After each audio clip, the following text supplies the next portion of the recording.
My name is Zach Colavecchio, and I am reporting for NBA News. We will be interviewing 5 different scientists today.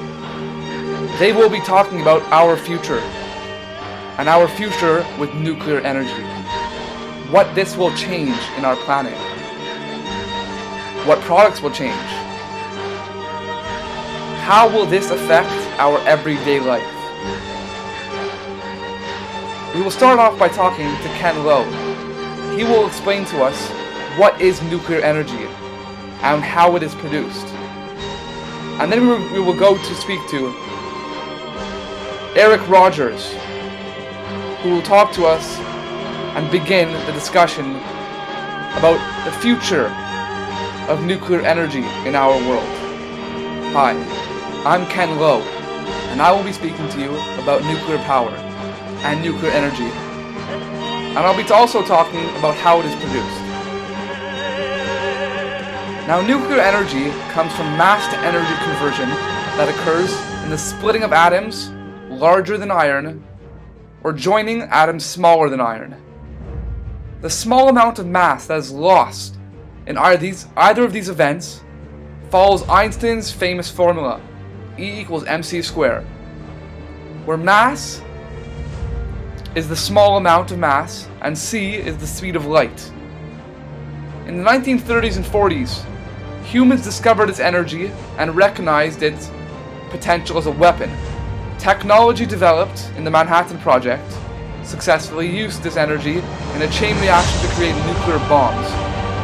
Soon after World War II ended, the newfound energy source found a home in a propulsion of the nuclear navy, providing submarines with engines that could run for over a year without refueling.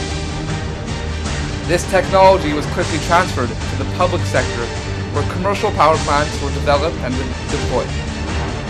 Now, nuclear energy today, nuclear reactors produce about 20% of the electricity in the USA. There are over 400 power reactors in the world. About 100 of these are in the US. They produce base-load electricity 24/7 without emitting any pollutants into the atmosphere. This includes CO2. They do, however, create reactive nuclear waste that must be stored carefully. Thank you very much, Ken Lowe, for that very useful information and the base to our news article. Next, we have Eric Rogers talking about the future of nuclear energy on our planet and what it is going to become, how it is going to affect us in the future. Hi, and I am Eric Rogers. I will be talking to you about our future, what it would be like with nuclear energy present everywhere. No gas cars, no charcoal, no oil, no coal, no possible presence of fossil fuels. Maybe a good thing? No emission of fuels into our atmosphere, no deterioration of our ozone. But is this actually good?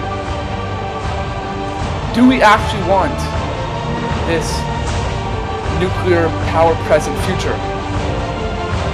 Do we want everything to be replaced by nuclear power? That would mean having nuclear power plants basically everywhere. Do people really understand what this means? Do people really believe that it's possible, that it can happen? I personally don't think so. Do I think it will happen? No. Why? It's not up to me to say. Maybe the next guy who speaks to you guys will tell you why. And I have a feeling he will. Well, just think about a future where there's no going to a gas station. There's no oil heater, propane heater on the side of your house. There's no propane tank under your under your barbecue. Nothing is powered by a source of fossil fuels. Nothing is being burned. Now that's the future with nuclear power. That's a future that is run by nuclear energy. Thank you. I will be talking next with Kevin Smith, who will be explaining to us what the negative effects of nuclear energy are, and why it is so difficult to achieve this future of nuclear energy and this future of no emission of fossil fuels. Hi everyone, I'm Kevin Smith, and I will be talking to you about why nuclear energy is so difficult to achieve, and why it is so impossible. And I'll finish off with why it is so bad. Now, nuclear energy is something that doesn't just happen with a snap of a finger. Nuclear energy is not something that can happen in the blink of an eye.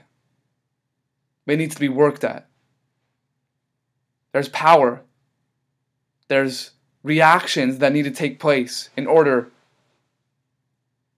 to produce nuclear energy. Now, how does this happen? How do we get to the state in order to get these reactions, to get this energy? One word: money. Nuclear energy is not cheap. Nuclear power plants are not cheap. In order to get the world to become nuclear energy friendly, we need to have an estimated roughly 304 power plants built, estimating around $3.7 trillion. Now, that's not just something small. That's not just a little amount.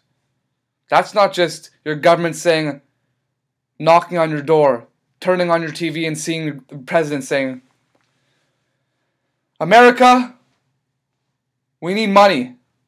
Stephen Harper saying, Canada, we need your money. We are turning this planet into a nuclear-friendly planet. That isn't just your regular taxes, my friends. That isn't just your regular, oh, okay, they can have some of my money. No, that's all your money.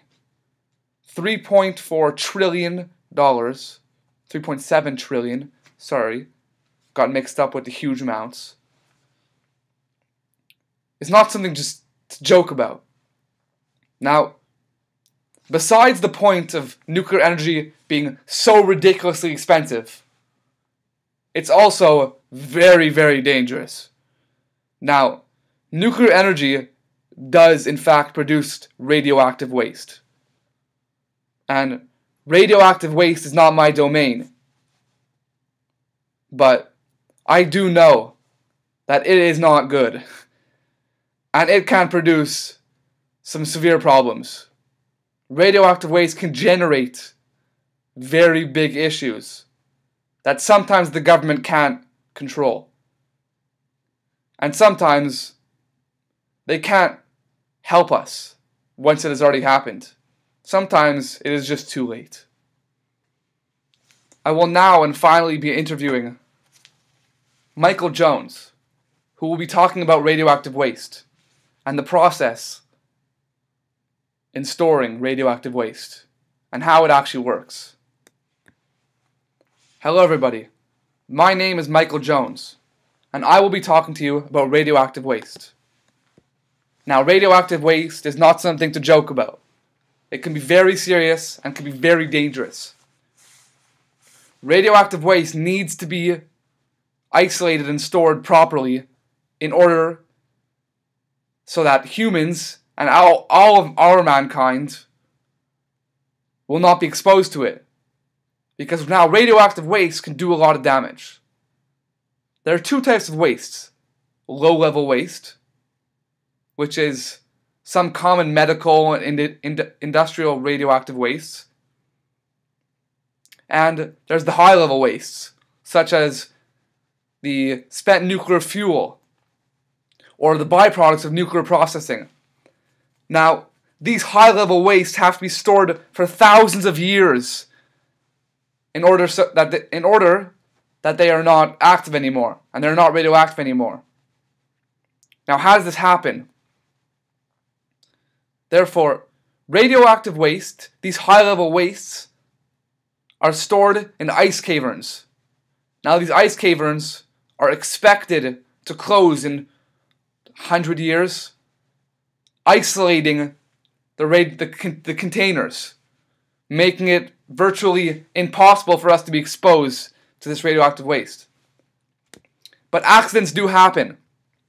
For example, the Chernobyl disaster, the Fukushima Daiichi nuclear disaster that happened last year. Now, people do die. People have died in those disasters.